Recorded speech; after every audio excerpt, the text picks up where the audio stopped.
This video is sponsored by the War Games Research Group. I'm trying to build a complete compendium to teach new players how to play DBMM, so please like the video, comment and subscribe so this series gets shown to more people. Last week we discussed the manoeuvres that were possible for groups and elements. This week we're going to cover how to calculate the pip costs for different manoeuvres. Each command receives a certain allocation of pips depending on a dice roll at the start of the turn. How pips are rolled for and allocated to different commanders will be covered in next week's video, where I look at the 3 different types of commanders. To begin with, the base cost of 1 pip is spent for every march or tactical move made by an element or a group, every halt by either a single impetuous, broken or naval element, or to halt impetuous or broken groups, or each time an element uses a move to set up a portable obstacle. So that's the basic starting point. 1 pip to move or halt either an element or a group. A regular commander, commanding a group of all regular troops, receives a 1 pip reduction for a single move or halt each turn.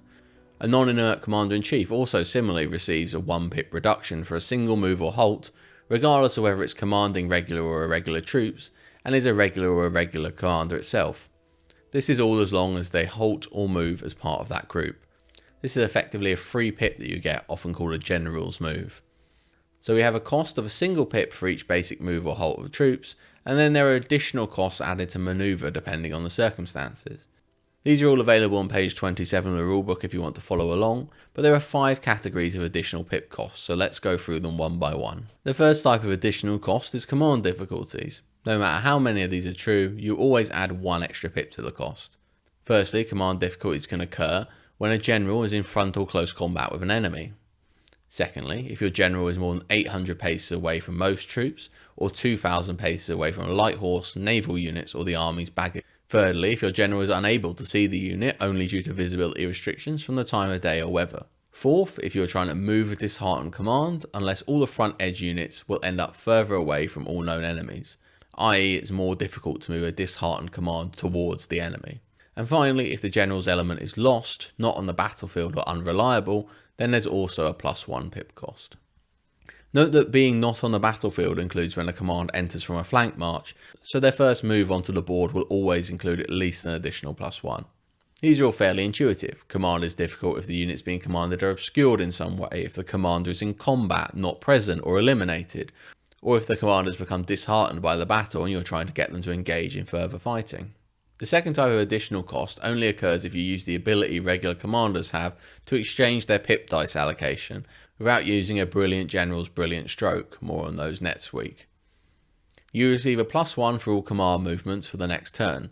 This is a unique singular penalty and will only really come up if you choose to do this, but it's good to keep in mind.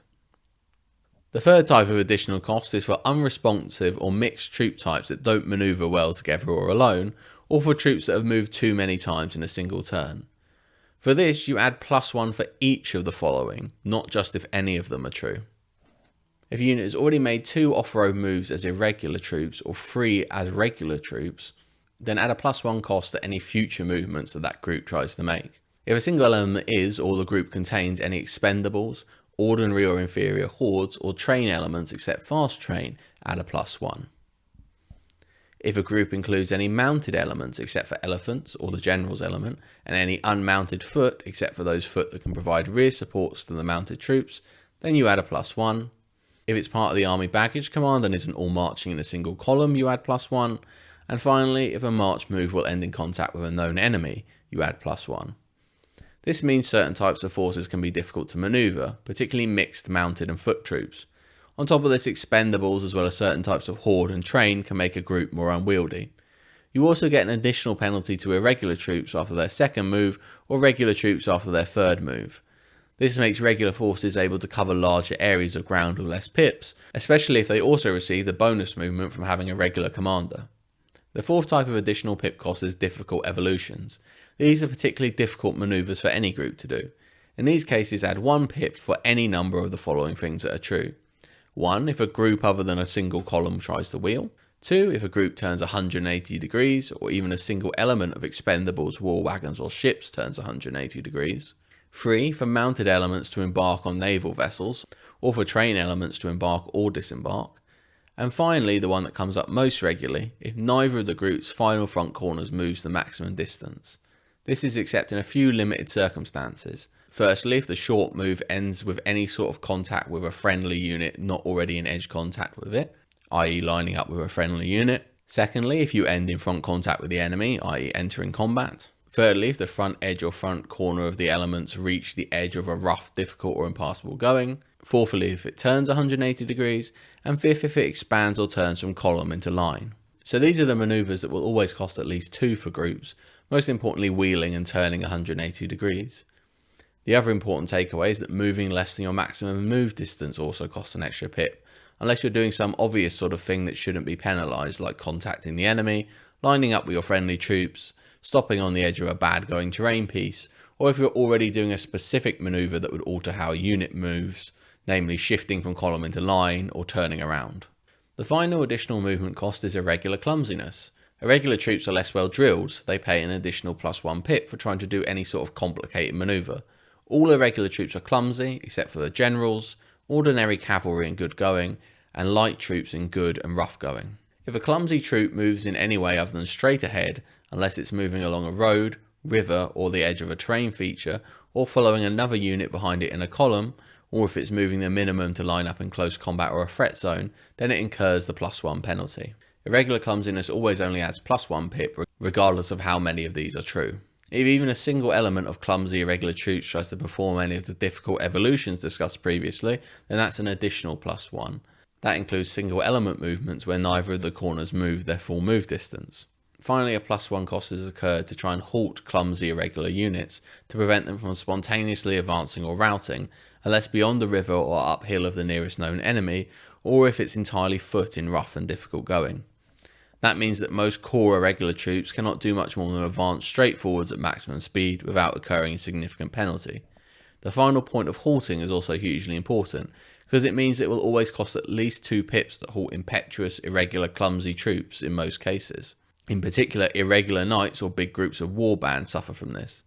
This means that if you roll a 1 for an irregular command and you do not have the Commander-in-Chief's pip discount, then that command will go charging off if impetuous, which is something you need to be able to manage as a commander of a regular troop. The final few things that cost extra pips are particularly niche. These are that it costs 2 extra pips for each element mounting or dismounting other than mounted infantry, or 2 pips to embark on naval vessels.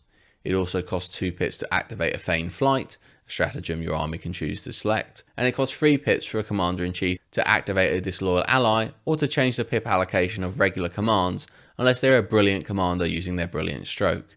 And finally, it costs an extra pip to move at night. So that's everything, and you're probably thinking that's a lot to remember, and it probably is the area of the rules that has the most individual pieces to learn. For me, that meant that when trying to learn the way pip allocation works, it's best to focus on the things which come up the most regularly. So let me now highlight again those 5 sections in brief and focus on the stuff that's most likely to occur in the game.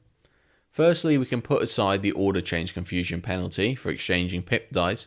Just remember that it exists if you want to use this ability, but that it's rarely used in game and it's not something you need to worry about in your first couple of games of DBMM. Moving on to the first set of command difficulty, just remember to add a pip cost if your commander's dead, in combat, not on the field or otherwise unreliable. If your troops are particularly far away, or if you're trying to move disheartened troops towards the enemy, or if you're trying to move your army baggage. And finally, if there are any visibility issues obscuring the troops from the general's element. All things that seem like it would make it intuitively more difficult to command a body of troops. Next, the unresponsive mixed or force marching troops. The important thing to remember here is that unlike the other categories, for each of these that is true, it costs 1 additional pip. The most common one to deal with is irregular troops that have moved more than twice, and regular troops that have moved more than 3 times. March moving into the enemy also infers an extra cost, but this rarely occurs. The rest of the terms are more things to be aware of when you're building your commands, and will only come up if you choose to build your army in a certain way. The penalty for moving army baggage when not in a single column means it's probably sensible to set your baggage up in a single column before the game begins in case you need to move it. Similarly, try not to mix non-elephant mounted troops and foot troops if possible, or remember that it'll cost you an extra pip if you want to do so. Finally, remember that expendables, horde ordinary and inferior, and train elements other than fast will also add an extra pip. If you're just starting out in your first couple of games, it's quite possible to just avoid these troop types and not include them in your army, as well as not including mixed mounted and foot commands, in order to allow you to get a grasp on the rest of the rules before starting to integrate these ideas into your commands.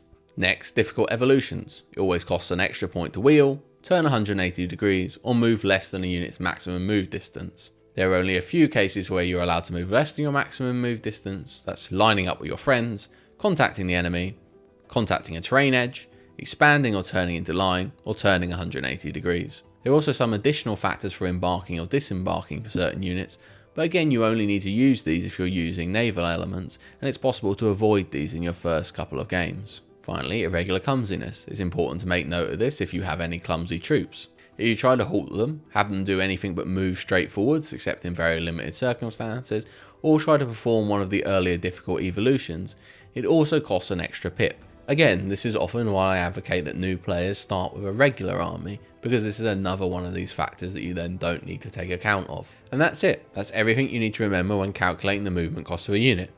If you're a new player and unsure of what sort of army to collect, I'd recommend trying to start with a regular army with regular commanders, as it allows you to discard things like irregular clumsiness until you're confident with the rule set, and the more forgiving movement criteria will allow you to find the army far easier to maneuver and achieve your goals. Once you've mastered maneuvering a regular army, then try an irregular army to get a feel for the unique challenges of using an irregular rather than a regular force. If you found this video helpful or just interesting, then please like, comment and subscribe so this video gets shown to more people, and check back in next week for more DBMM content.